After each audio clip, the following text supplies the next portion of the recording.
أدباؤنا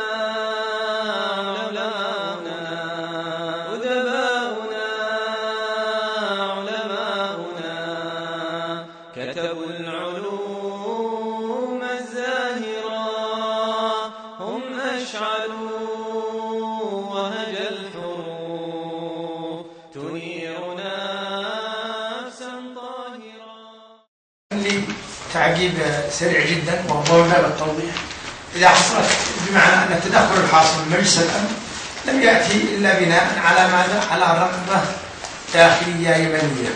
جميع القوى الرئيسية السياسية الموجودة حاليا هي موافقة على أن مجلس الأمن وبالذات الولايات المتحدة الأمريكية الفاعل الرئيسي لمجلس الأمن راضي بأن يكون لها الدور الأكبر في تقرير حاضر اليمن ومستقبلها. هذا الأمر الأول. الأمر الثاني وهو مهم أن الأمور ليست كما يصورها من البعض جيدة والأمور إلى الأفضل. لا، البلد قادمة على مرحلة وهي تشهد حاليا مرحلة متقدمة وخطيرة من انتهاك السيادة والتدخل الخارجي. الحل كيف سيكون؟ سيكون بأمر داخلي، بمعنى أن أولئك القوم الذين يقولون كل شيء تمام ليسوا بأقل خطر من أولئك القوم الذين كانوا يقولون النظام السابق كل شيء تمام، حتى أصبحنا على وضع خطير.